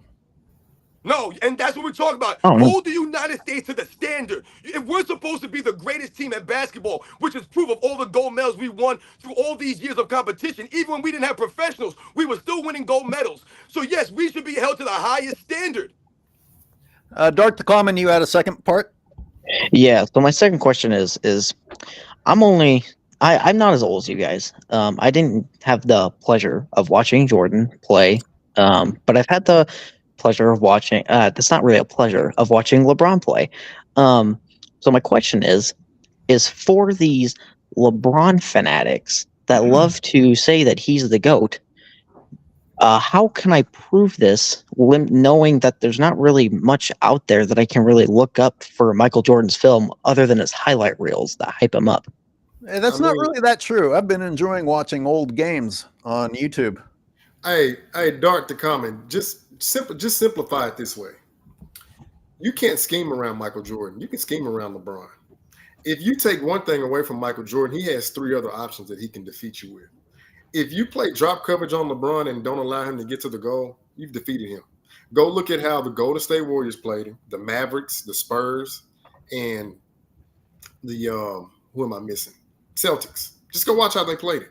They would literally play drop coverage coming off the pick and roll because they did not believe in his jump shot. Nobody played Michael Jordan like that, because if they did, Michael Jordan would go for 60. Like, you would literally have to put 2 people on Michael Jordan and he still would convert and shoot. Again, a stat that they love, efficiently from the field. And this is taking predominantly jump shots. We know LeBron's efficient at the rim. He's horrible away from the rim. His shooting splits are atrocious. So when they get to talking and trying to concoct a narrative, just say, hey, how good does LeBron shoot past the rim? Trust me, they will not be able to give you a sufficient answer. Oh, I brought that up. They just sit there and they bold-faced lie about it, or they don't look it up, or they don't know. Hey, go check the shooting splits in the finals. Jordan shoots 36% from 3-point land in the finals. LeBron shoots 35%. So on the biggest stage, right, where you need your best player to show up, Jordan still outdoes him in that category. Okay, will do. Thank you for the tips. Thank you for calling in. Appreciate it. Yeah, you know, I just enjoyed watching the 95 Rockets and Knicks because YouTube suggested it to me. And can I just say, as sad as it was to lose Jordan, we still had matchups like that to enjoy. Hakeem and Ewing, Drexler and Starks and Mason and Oakley, they were all still out there battling. I mean, things were good back then. We just didn't know. I just didn't know how bad it was going to become. Hey, self research NBA facts. Yes, if LeBron's competition played in the 90s, yeah, they'd be a 25-24 win team. That is absolutely true. Robin, what else? What else? We can keep going with these fools in the chat. You know what I'm here to do. You know what I'm here, man. These fools out here not saying anything intelligent. They're talking a bunch of nonsense, man. I mean, I can't even believe a lot of this stuff, man. They out here talking about the 80s. They're talking about Michael Jordan this, Michael Jordan that. I'm still waiting for you guys to make the videos. Where are your videos at? You guys never want to make videos to support LeBron James. You're over here crying about us. This guy's over there. I bet you can't go a day without making a LeBron James video. You guys are such crybabies, man, just like LeBron James, man. You're over here talking about, oh, it's your opinion that you think someone's the GOAT. Listen, if I'm telling you that I don't respect LeBron James, ain't got nothing to do with him being the GOAT. I don't respect him as a man or a basketball player. He keeps talking about who did Michael Jordan beat in the finals better than the 2017 or the 2018 Warriors. I'm sorry, did LeBron James beat those teams in the finals? And who the hell are the 2017 Warriors? They're not as great as they want you to believe. Once again, they're making excuses for all the losses for LeBron James. That same Warriors team was getting beat by 25 points in the second half in the Western Conference Finals Game 1. They were getting blown out by Kawhi Leonard and LaMarcus Aldridge. And what happened? Zaza Pachulia took his knee out. So let's think about 2018. Who the hell did they beat to get to the finals, the Warriors? They beat the James Harden Rockets? Are you kidding me right now? James Harden's nobody. He's a goof. He's a playoff choker. The Warriors are not impressive to me, man. They are nowhere on the level of some of the teams that the Bulls were playing. If you just focus on the Eastern Conference alone, who did LeBron James beat in the Eastern Conference? Who? He beat nobody on his way to the finals. Then you have one guy saying, how is LeBron James a loser? How is he a loser? He's lost more than he won, you fool. For the viewers waiting to get on, I keep putting the link in the chat just so you guys know. That's where to look to figure out where to call in. I guess we've got viewers, we've got people watching, but unless you want to call in, I think we've pretty thoroughly covered the topics. Although I'll say, I heard yesterday when I was getting ready to talk about Skip, because believe it or not, I'm not that big of a Skip Bayless fan. I didn't follow him in the old day, but I heard that his whole hip hop thing was construed in recent history. So did he not do this back in the day? And if it's all construed, then shouldn't Lil Wayne have taken a hit for being a part of this facade? No, I'm serious. That's hilarious. I think that relationship is legitimate. I think they're really friends. No, I do. That's like when Bill Murray was banging Khalees or whatever Nas's ex's name is. It's just like this random pairing that works. Also, I want to mention sports. When I left, you were yelling. I did like 2 or 3 things. I came back and you were still yelling. So I also appreciate your energy that I know is drug-free. Self-researched NBA Facts is here, and Philosopher's Stone, to see you are calling back. You'll come on after self-research. Go ahead. Jim, my man, Jim. What's up, fellas? Hey, what's up, Jim? How you guys doing? I'll be brief. The Skip Bayless thing, the whole media thing, to me is not really a hard thing to figure out. You know how Paul Pierce and Kevin Garnett, they used to trash LeBron all the time, but then as soon as they started with the podcast, and then Pierce got on Fox, they did a 180 on that. I mean, it's like getting a job at MSN and think that you're going to talk up Donald Trump and talk bad about Kamala Harris. You know it's not going to happen. So it's easy. LeBron is the Kamala Harris for ESPN and Fox. It's that simple. But here's the trickier part. If he had been brave enough to say, I'm going to go my own way, would he have gotten buried, or could he have risen as even bigger because he's this guy over here in the independent realm?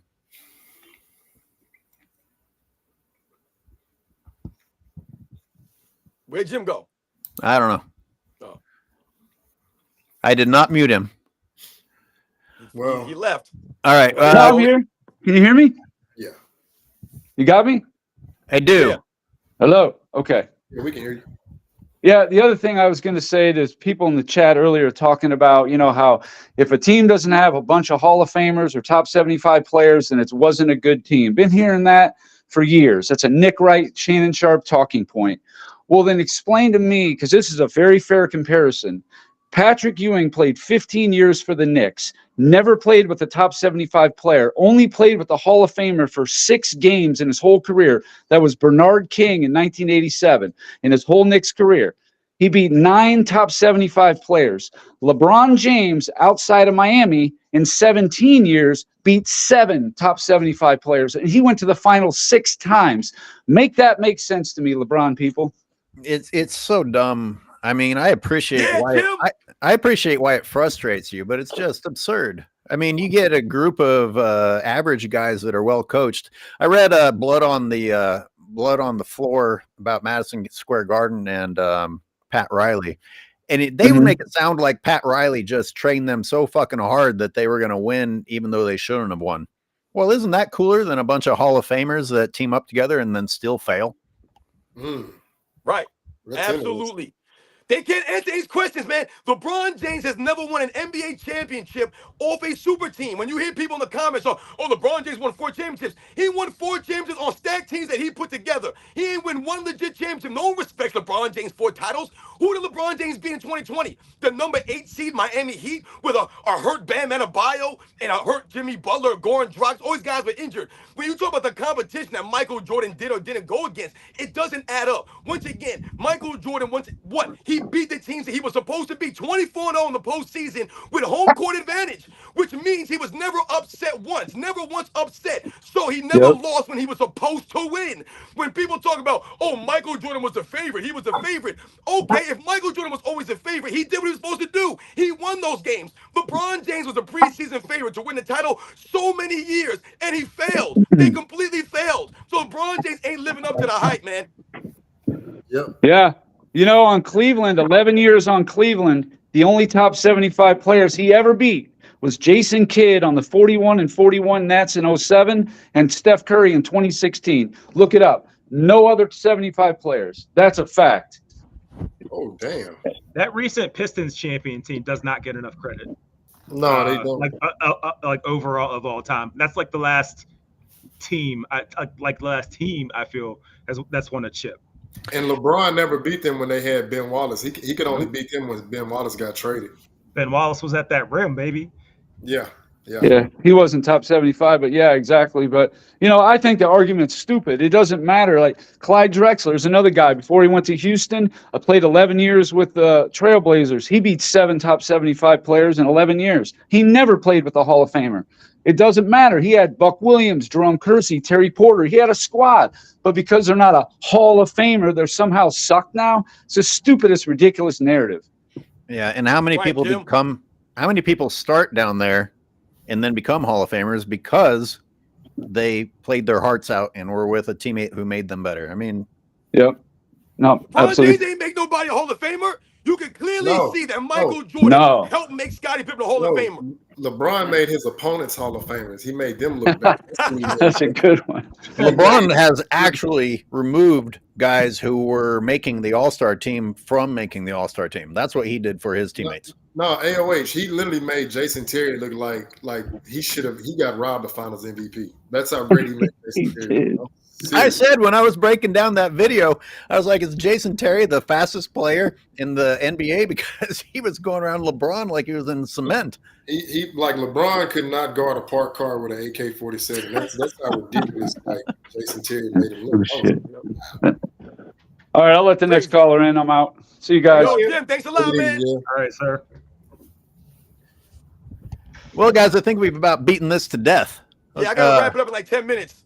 Yeah, so go ahead. Callers, this is your last chance to call in. I'll put the link up one more time.